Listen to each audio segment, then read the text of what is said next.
Who's shaping your culture? If it's not you, who is? So your culture is being shaped by the strongest influence in your organization. And if that's not you, someone or something is shaping it for you. Just like a sporting team, you can't separate performance and behavior from your culture. Your culture essentially is how you do what you do. We've maybe given this example before, but if you go to a cafe and you get an amazing coffee 1 time out of 5, is that a good culture? What about if you get an amazing coffee 5 times out of 5, it's the best coffee you've ever drank, but it takes half an hour to get to you and they're really grumpy while they serve it? Is that a good culture? You see, you can't separate culture from performance because culture is performance. It's how we do what we do. And today we're going to talk about the culture of communication, because just like a sporting team, just like any performance-driven team, when you get communication right, you start to win. When you don't, inevitably, somewhere along the track, you're going to hit the wall. Communication is a foundational element of a performance-driven team. You might say, this is just the way we do things around here. And anybody that comes on board knows that this is the way we communicate. This is the way we deal with problems. This is the way we serve our clients. This is the way we follow process. This is the way we respect each other. This is the way we communicate. Culture is how you do what you do, and how you do what you do needs to be consistent. Otherwise, you have a sporadic culture. I've used this quote before, but I think it's an absolute cracker. George Bernard Shaw said this. He said, the single biggest problem with communication is the illusion that it has taken place. We're going to give you 2 tools. One's called the scale of urgency and the scale of concern, and one is called the emergency button. So what are they? When we think about ways to think, not more to do, we're not giving you more to do. You've already got enough to do. We're going to give you ways to think. When you think communication, we want you to think, there's lots of different tools, but these 2 particular tools are very helpful: scale of urgency and scale of concern. All right, let's dig into the scale of urgency and the scale of concern. So a leader's time, and leaders and you as teams' time, is filled with interruptions and issues to deal with. But if we allow those things just to be a part of our day and we don't work out ways of being able to prevent or minimize them, what we find is that we're going to be sporadic with our quality because we're interrupted. We're going to be limited on our time because we're interrupted, and we never actually quite get to the things that we do that only we can do. Often we'll be reactive instead of proactive. We'll be putting out fires instead of preventing them, because the hustle and bustle of the day is going to be, even in good teams, that sometimes the urgent overcomes the important. We don't get to the important because we're always dealing with the urgent. Now, this tool, the scale of urgency and scale of concern, helps you manage that. Communication is one of those things that we manage as attention. We don't necessarily solve it as a problem. It is a problem to not communicate well, but it's forever going to be a tension in our lives that we have tools and ways and means as teams to be able to deal with the tension of communication. Good communication is super important for consistent teams. And so rather than solve it as a problem, we give you tools to manage it as a tension.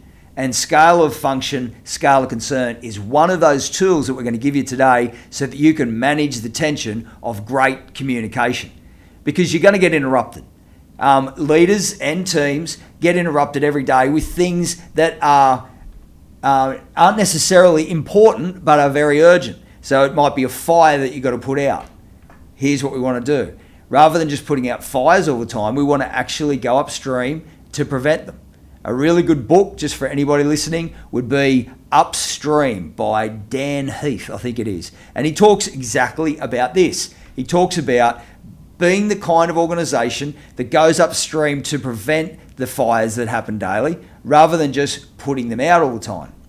And again, communication just happens to be one of those things where we always seem to be putting out fires. And this tool is going to help us. So let's dig into it. A leader's time is filled with unexpected things to deal with and solve. but not every problem is created equal. Some problems just aren't all that urgent. They might seem urgent, but they can wait. And so what we want to be able to do is just before we slide our work across the desk and prioritize somebody else's urgent, we want to be able to ask this question. On the scale of urgency and concern, how urgent and how concerning is this? And it just stops people in their tracks to go, oh, okay, all right, well, actually, it's very concerning, but it's probably not all that urgent. Okay, give it a number. Well, it's very important that this person gets called back. That's a 10 out of 10, but I feel like we could probably do it by this afternoon. This is the problem. You write it down in your day book and you say, absolutely no worries, I'll make sure that call gets made. That's just an example of how this tool might work. It could be that someone bursts into your office or you get an email and it's a 10 out of 10. So it's both urgent and concerning. And it's like, I'm sorry guys, we're going to have to drop all, this thing needs sorting. That's fine, that's going to happen, but at least you have a way of being able to communicate what's urgent and what's concerning. It might be a situation like this. Somebody bursts into your office or you get an email or you get a phone call, you're in the middle of something and all of a sudden they making their urgent your concern and you go, hey mate, I'm in the middle of something, how urgent and concerning is this? And they go, oh well, no, to be honest, it's probably a 3 out of 10. And say, okay, let's talk about this. Can we deal with this issue in tomorrow's meeting? And they go, oh, okay, yep, let's do that. You write it down in your day book, you make sure it's part of the agenda item for tomorrow's meeting, and you move on and you get on with your job. What we're trying to do is give you guys ways to think, not more to do. That simple tool is an absolute game changer. We just ask, how concerning is it? Because there are some things that are going to come across your desk that are both urgent and concerning. And there's going to be some things that are just not. To think that we can be interrupted every day and we're still going to be accurate and we're still going to be time efficient and we're still going to be proactive is an illusion. And if you allow people to spend your time, they will spend it and they will spend it in full, whether the matter is urgent or important or not. So it's on each team member to be actually asking, is this a fire that needs to be put out right now because it's going to turn into a raging bushfire? If so, drop everything and sort it. But if it's something that can wait, you need to be able to ask. And this is just a really good way to ask. Okay. So here's some integration next steps. Quite simple. As a team, we just need to understand that this helps you evaluate issues on the spot. So you don't need to wonder and you don't need to drop everything. You don't need to be broken away from what you're doing. You can evaluate issues on the spot. So if it's super important, you'll know by a question. If it's not so important, you'll know by a question and you can relegate it to another time, another day, another way to be able to sort it. Secondly, it helps you understand what's important to others. Now this is really, really, really critical. Because as teams, and I know this is very true of my wife and I, what's not important to me is maybe 10 out of 10 important for Natty. And so maybe she's not asking me to deal with it right now, but maybe she's saying, hey Dan, as a matter of urgency, it's a 3, but as a matter of importance, it's a 10. This is really important to me that this gets sorted. And I can go, absolutely, no worries. Let's make sure that we talk about that in our next meeting, or let's make some time this afternoon to deal with it. And so one of the things that this tool does as well is it helps us as team members to be able to understand what's important to others. Just because it's not important to you doesn't mean it's not important to them. But it also doesn't mean that their important needs to become your urgent. And so this is, again, a really good tool to be able to make sure that people's concerns are respected. And so that's why we're asking, is it urgent, or what on the scale of 1 to 10 is it in regards to urgency, and what on the scale of 1 to 10 is it in regards to concerning? This is concerning to you. If this is important to you, I'll make it a priority, but I need to do it at a time that actually works for my schedule. And so again, guys, we're just upping the level and the clarity of communication. We're giving ourselves as teams a way to be able to respect each other's concerning, but also not making their urgent your urgent. And that's really, really critical for a team that wants to be consistent, for a team that wants to be efficient. What's the third thing that it does? The third thing it does is it helps you as a team to be able to prioritize. The best of teams prioritize even the urgent. The best of teams have worked out ways to live in productivity and not reactivity. And the way you do that is you don't lose time with those things that just can't be a priority right now. You schedule your priorities. We as teams need to be able to prioritize what is important and what is urgent. And this gives you a way to be able to do that. Fourthly, it also teaches you guys as teams to be able to prevent fires. Because sometimes people are going to come to you with a 10 out of 10 and you just need to drop everything and deal with it. I remember even in my business, there'd be some things that just absolutely needed to be addressed there and then. Maybe it came to me as a 7, but every moment that went on without it being dealt with was clicking it closer to a 10 out of 10 and becoming a raging fire. If you've got a customer that's complained, if you've got a problem that needs to be solved right now, otherwise it's going to become an even bigger problem. This is a really good tool to be able to prevent fires rather than just always putting out raging forest fires. And lastly, it helps you guys as a team to be actually able to define what is a 1 out of 10 and what is a 10 out of 10 issue and concern within your organization. So it helps you prioritize. As you get better at this, every team member will be able to say in their mind, where does this fall on the scale of urgency and concern? Actually, it's only a 2. I won't go to that person with it now. I'll put it in the agenda for tomorrow and we'll deal with it then. And so there's going to be less interruptions because you're teaching each other that let's not get caught up in the urgent while not getting to the important. It helps train every member of the team to be able to discern for themselves what is a 1 out of 10 issue, what is a 10 out of 10 issue, and what to do about it and how to communicate it. So that was the scale of urgency and the scale of concern. Remember, it's not more to do, it's a way to think, it's a way to communicate, it's a way to be able to move through the urgent and the concerning and be able to prioritize where it fits, whether it's urgent right now, let's drop everything, or whether it can wait and when can it be dealt with. Okay, another really good tool that partners well with the scale of urgency and the scale of concern is what we call the emergency button. So what is the emergency button? This is the best way to frame what it is that we're talking about in regards to this tool. And it says this: if this ever happens, I want to be the first to know. So let's think about this as a team now. What are the 5 things that could happen in your departments, and that if you were the last to know about it, that would be very detrimental and it'd be very frustrating?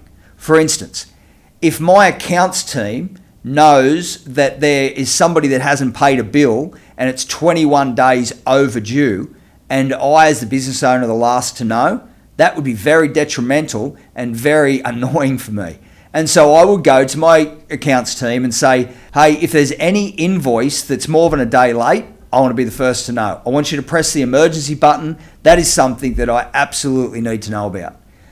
What's another example? For instance, if there was an official customer complaint, maybe the general manager or maybe the director, maybe the business owner or maybe the department head would go to whoever, to the receptionist or whoever needs to know, or maybe it's spoken about in the staff meeting, and you go, okay guys, if we ever get a customer complaint, I need to be the first one to know, because I want to know that we're going to deal with that within an hour. We can't be dealing with it any way beyond an hour. That is now our KPI. Our KPI is if we have a customer complaint, I want to be the first one to know. I want you to press the emergency button. As far as the scale of urgency and the scale of concern, let's just agree that it's a 10 out of 10. Within an hour, that needs to be dealt with. Press the emergency button. Come to me. I don't want to be the last to know, because if I did, I'd be very annoyed. Okay, so why does this work well with the scale of urgency, scale of concern? Because you've pre-agreed that this is an emergency. Come to me. Drop everything. This is something that needs to be dealt with, absolutely urgent. And so when we're deeming what falls into emergency category, we ask this: if it will be a 10 out of 10, or if it will become a 10 out of 10, we need to press the emergency button and alert whoever needs to know.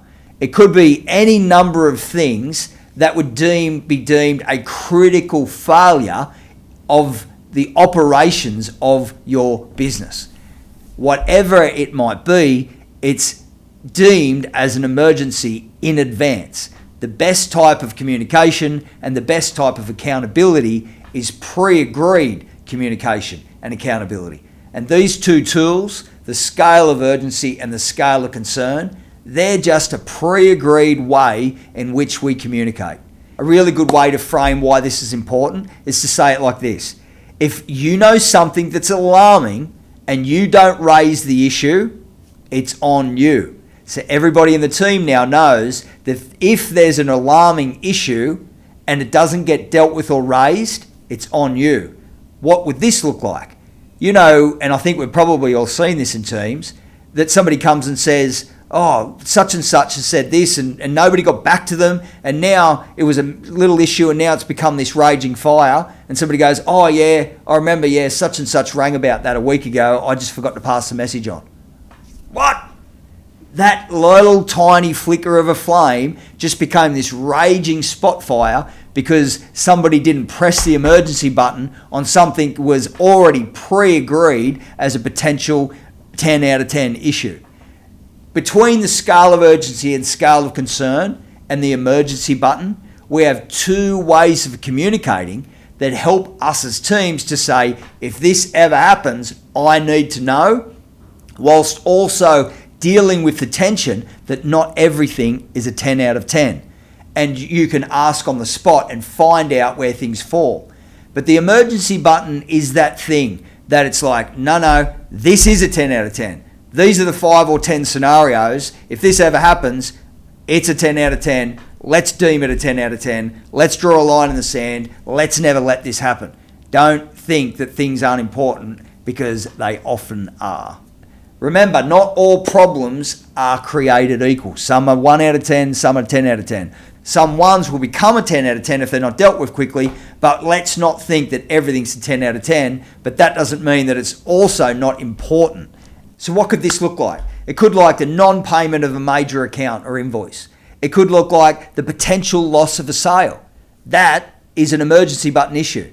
If you're going to potentially lose a sale and somebody can help you, maybe the general manager needs to step in, try to pull it out of the fire, you pull it out of the fire and you press the emergency button and say, hey mate, so sorry to help you, but we've pre-agreed that if I ever go to lose a sale, it's a 10 out of 10 issue. I've pressed the emergency button, I need your help. Because that is super, super, super important, and you can agree in advance that it's important.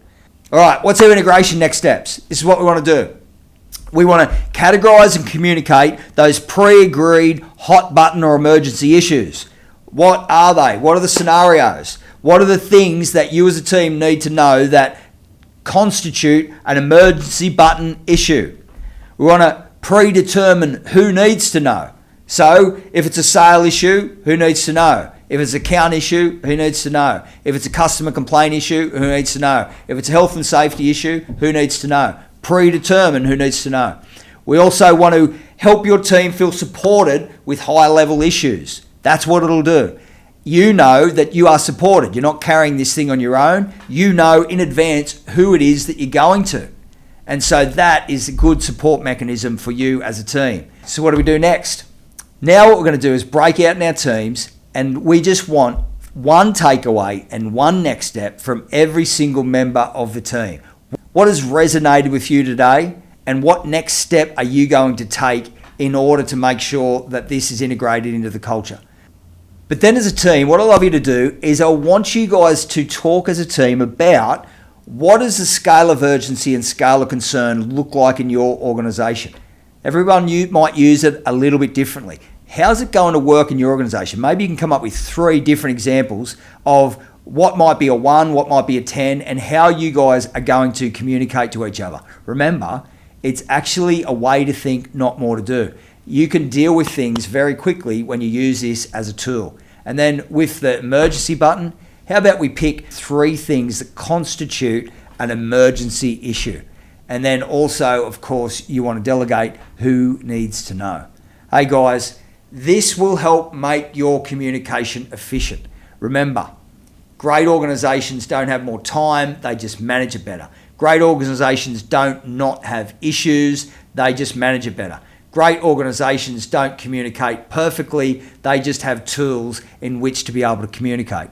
These are ways to think, not more to do. So break out in your team and think about how this is going to work in your organization. This is going to make you guys better communicators. Because remember, the single biggest problem with communication is the illusion that it's taken place. See you guys, all the best.